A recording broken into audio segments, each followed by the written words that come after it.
Hadis selanjutnya, yakni hadis yang diriwayatkan oleh Imam Muslim. Didapatkan hadis ini dari seorang sahabat Nabi sallallahu alaihi wasallam yang bernama Abdurrahman bin Sakhar Ad-Dausi, dengan nama panggilannya Abu Hurairah. Jadi kalau kita pernah dengar ada sahabat namanya Abu Hurairah, itu nama aslinya adalah Abdurrahman bin Sakhar Ad-Dawsi. Nama yang langsung Nabi Muhammad kasih. Ketika dia masuk Islam, langsung Nabi ganti namanya. Karena awalnya sebelum dia masuk Islam, namanya itu Abdus Sams. Abdus Sam artinya hamba matahari.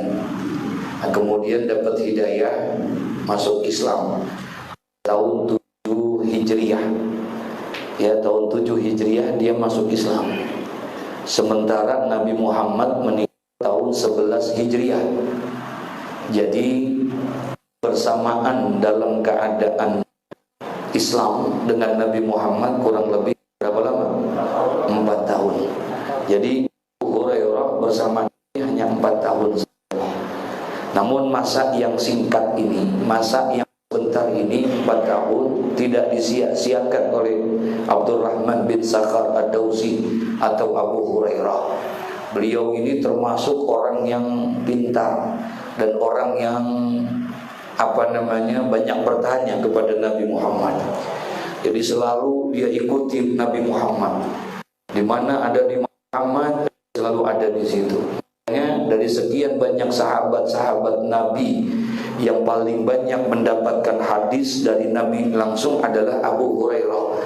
Walaupun hanya 4 tahun bersama Nabi, ternyata dia orang yang paling banyak menerima hadis langsung dari Nabi Muhammad. Lebih banyak dari Siti Aisyah, lebih banyak dari Anas bin Malik, lebih banyak dari Abdullah bin Umar dan lain sebagainya. Justru yang banyak sahabat yang pertama mendapatkan hadis adalah beliau. Ya, dia ini Abu Hurairah.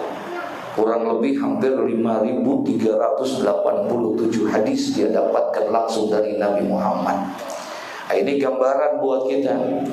Jadi jangan berputus asa gitu, walaupun maaf usia sudah agak lanjut gitu.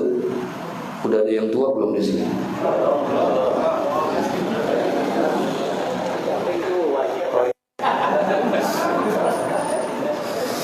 Jadi walaupun umur kita sudah agak terlambat mungkin menuntut ilmunya, mengajinya, itu jangan dijadikan satu alasan akhirnya kita nggak menuntut ilmu. Jangan. Karena menuntut ilmu itu tidak terikat dengan waktu, dia tidak terikat dengan tempat. Malah dianjurkan oleh Nabi SAW, utlubul ilma minal mahdi lal lahdi. Jadi nggak ada batas waktunya. Cari itu ilmu. Walaupun kita sudah lanjut usia. Nih termasuk salah satu sahabat. Kalau bicara lamaan Anas bin Malik. Anas bin Malik itu 11 tahun dengan Nabi Muhammad.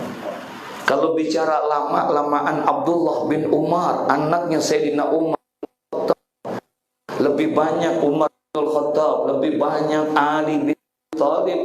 Hanya 4 tahun bersama Nabi Muhammad.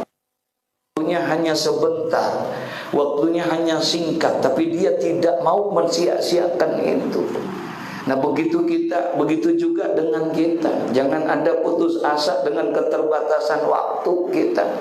Ya udah kadongan umur segini, biarin dah, bego-bego dah.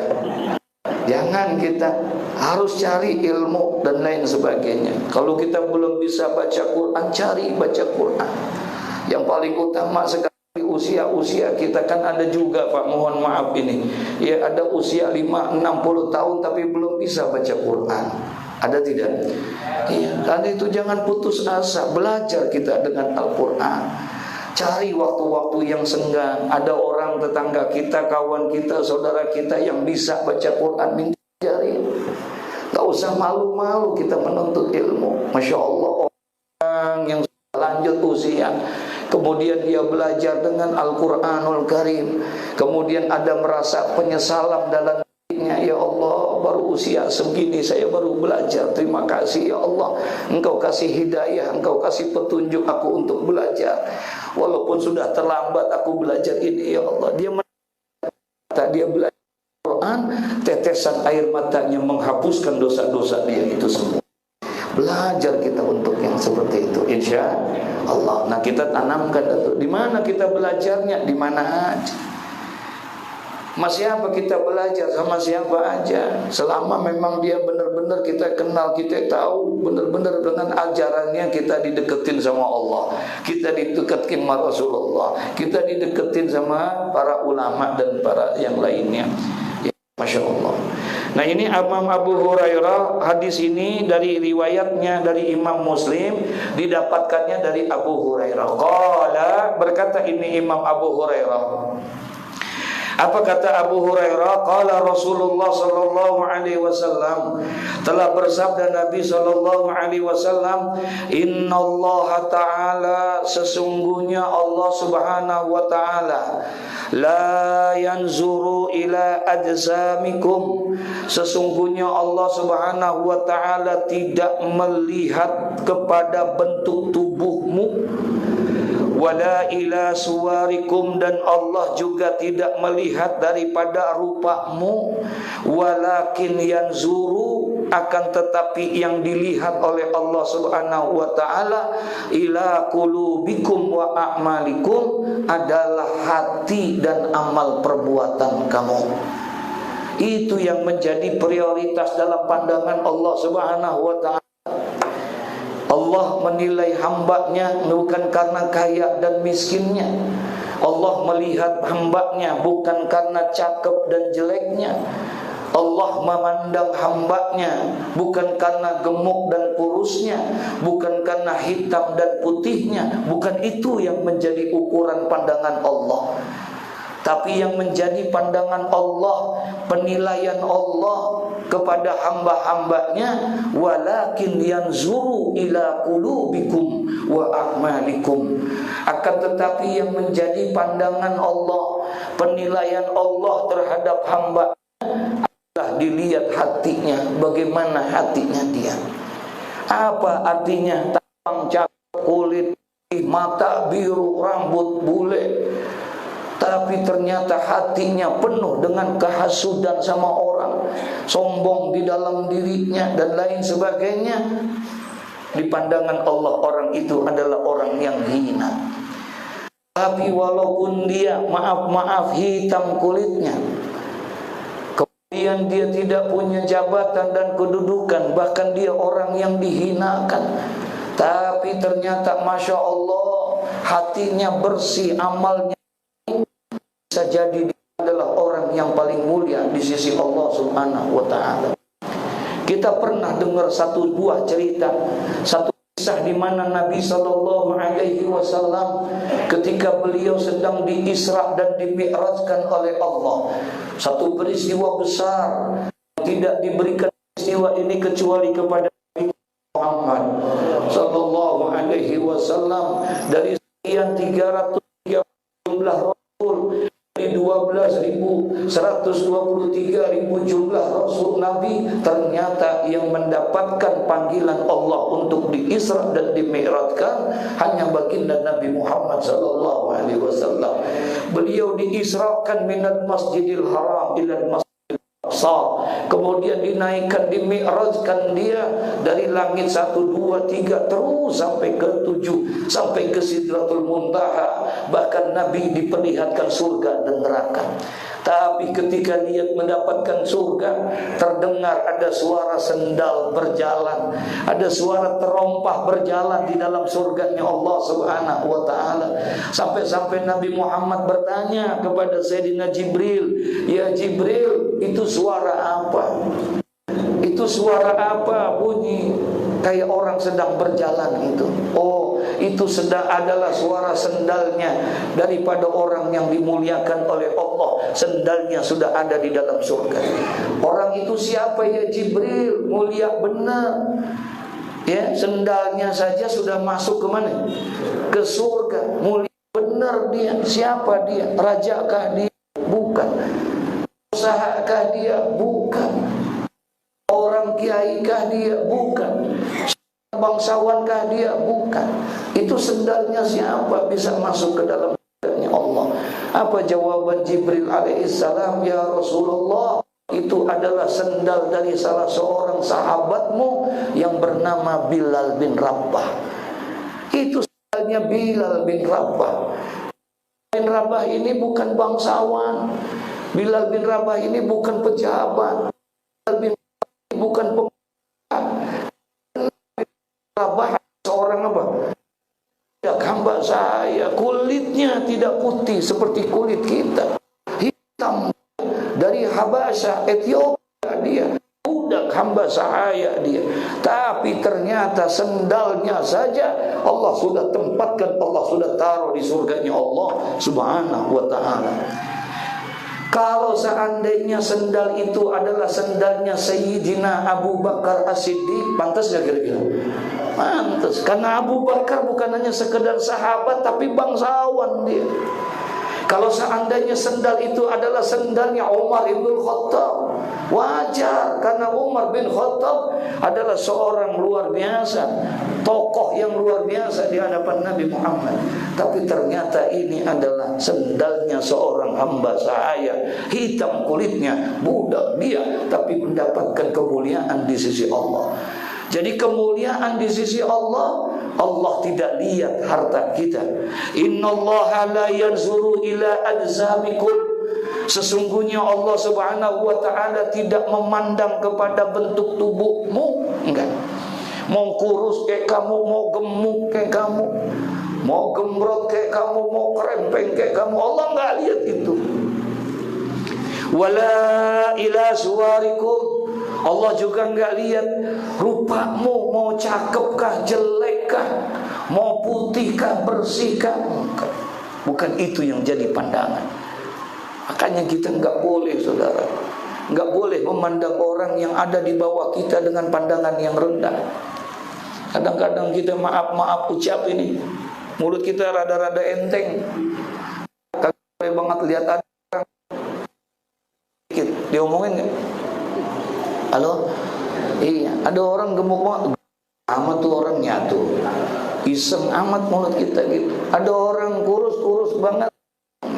Bahkan kalau dia punya kurang bentuk fisik, ya kita hinain dia. Ya tuh orang buta, ya tuh orang tung, ya tuh orang pincang, tuh kita anggap rendah. Padahal belum tentu. Wala tahtaranna man ladunaka. Jangan kamu merendahkan orang yang ada di bawah kamu, kata Nabi Muhammad. Buta mana matanya memang, cacat mungkin, enggak tahu ya Allah, udah hafal 30 juz Al-Quran. Orang buta matanya hafal Al-Quran 30 juz. Ada tidak? Ada tidak? Masya Allah, buta matanya tapi hafal Al-Quran. Kita yang melek, saudara, sempurna kita, tapi mana kita? Boro-boro 30 juz Al-Quran, baca kuliah saja kagak sampai-sampai baca kuliah. Kadang-kadang kita apalin ini, dapat Al-Hakumut, kuliah lupa dapat. Masya Allah, nggak boleh kita meremehkan.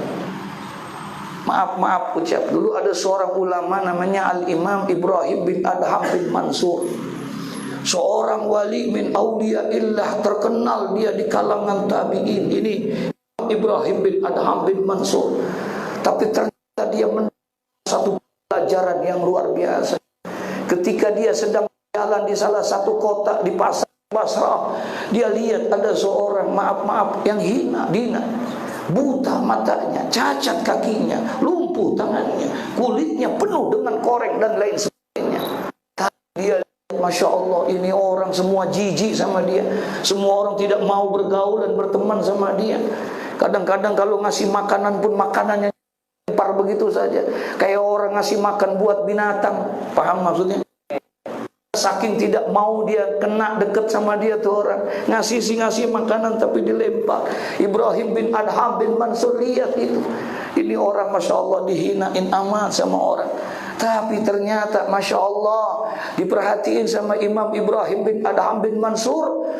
Ini orang mulutnya selalu berzikir kepada Allah subhanahu wa ta'ala.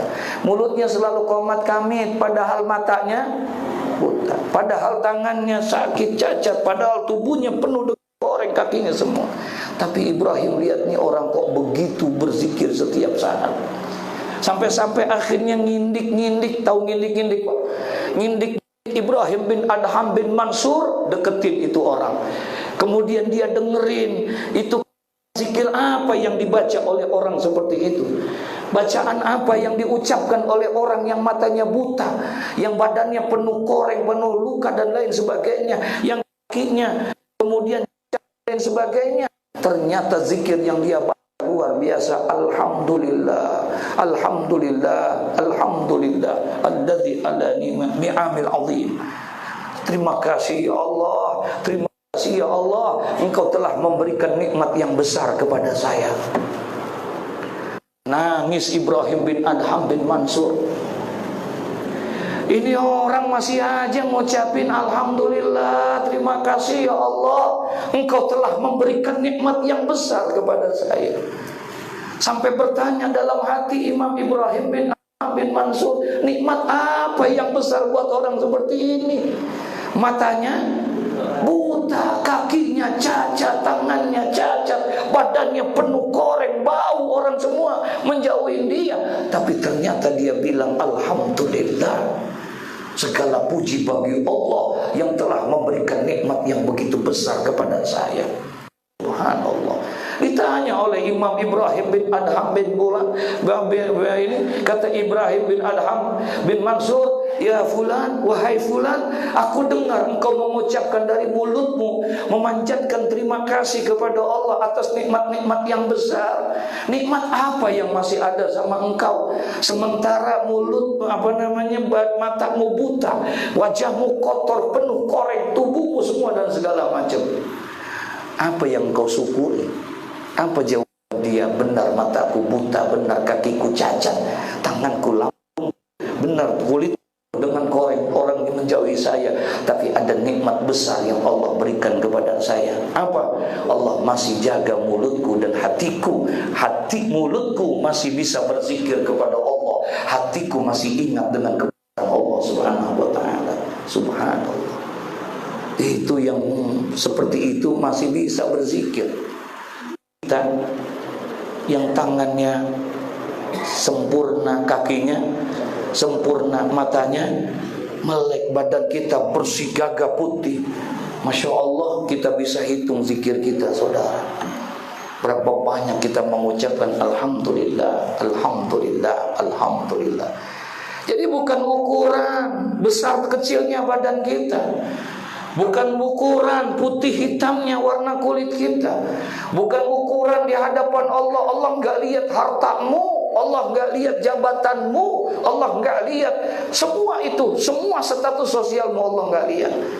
Tapi yang menjadi ukuran Allah adalah dilihat apanya? Hati kita dan amal perbuatan kita. Insya Allah. Makanya oleh karena itu berusaha kita harus menjadi orang, bagaimana menjadi orang yang baik di hadapan Allah. Jadilah kita manusia ini manusia yang terbaik dalam pandangan Allah. Jangan baik dalam pandangan manusia, tapi jadilah kamu ini menjadi orang yang terbaik dalam pandangan Allah. Kata Sayyidina Ali bin Abi Thalib, apa kata beliau? Kun indallah khairan nas wa kun indan nafsi syarran nas. Abi Thalib, indallah, jadilah kamu di sisi Allah khairan nas, manusia yang terbaik. Allah mandang kita jadi orang yang apa? Baik. Bukan di pandangan manusia. Tapi bagaimana caranya supaya kita bisa menjadi orang yang terbaik di hadapan Allah? Bagaimana menjadi orang yang seperti itu? Kata Nabi, kalau kamu menjadi orang yang terbaik di hadapan Allah, khairun nas indallah anfa'uhum linnas. Sebaik-baiknya manusia di sisi Allah adalah orang yang paling bermanfaat buat orang lain.